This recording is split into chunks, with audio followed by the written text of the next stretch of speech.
оғози мавсими тирамоҳу зимистон маъмулан рух додани ҳодисаҳои нохуши сӯхтор бештар мегардад. Бо мақсади пешгирӣ аз ин ҳодисаҳои нохуш ва ҳифзи ҷону молу мулки шаҳрвандон, роҳбарият ва кормандони хадамоти давлатии оташнишонии шаҳри Бӯстон корҳои профилактикӣ гузаронида, зимни суҳбат бо аҳолӣ, кормандони ташкилоту идораҳо ва дигар иншооти ҳаётан муҳим хоҳиш ва талаб карда мешавад, ки қоидаҳои бехатарӣ аз сӯхтор қатъиян риоя карда шавад.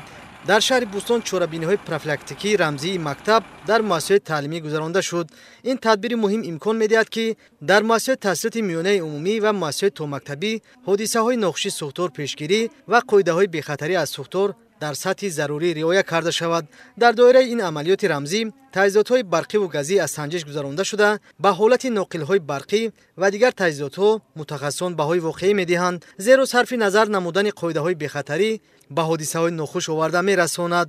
имрӯз дар муассисаи таҳсилоти миёнаи умумии рақами 3 шаҳри Бӯстон дар ҳамкорӣ бо хадамоти оташнишонии шаҳри Бӯстон, шӯъбаи вазорати корҳои дохилии шаҳри Бӯстон як амалиёт бо номи рамзи мактаб гузаронида шуд, ки мақсад барои пешгирии ҳолатҳои сӯхтор дар муассисаҳои таълимӣ, дар хонаҳои шаҳрвандон, барои он ки дар ин чорабинӣ ҳам хонандагон ва ҳам омӯзгорон иштирок доштанд.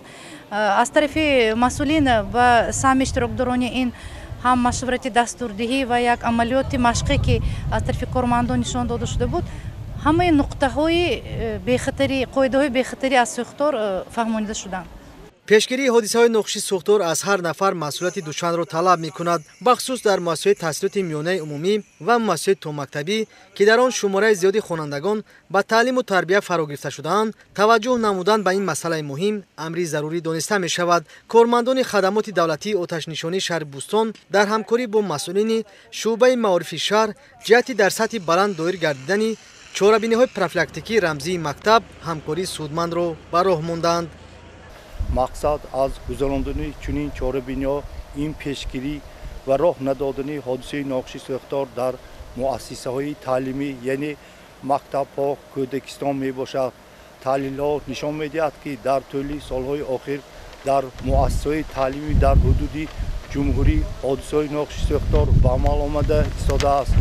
аз ҳамин лиҳоз аз ҷониби роҳбарият ва кормандони хадамоти давлати оташнишонии шаҳри Бӯстон барои роҳ надодан ба чунин ҳодисаҳои нохуши сӯхтор дар байни муассисаҳои тобеи маорифи шаҳри Бӯстон корҳои фаҳмондадиҳӣ гузаронида шуда, инчунин аз тарафи нозирони назорати давлати бехатарӣ аз сӯхтор дар муассисаҳои тобеи маориф санҷишҳо гузаронида шуда истодааст.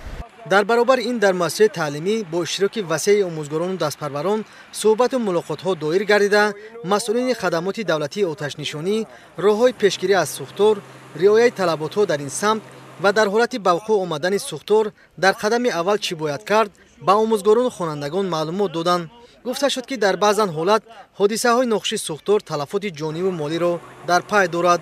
аз ин хотир дар асоси тавсияи мутахассисони соҳа амал намудан ба манфиати кор буда, таъмини бехатарӣ аз сӯхтор вазифаи ҳар яки мост.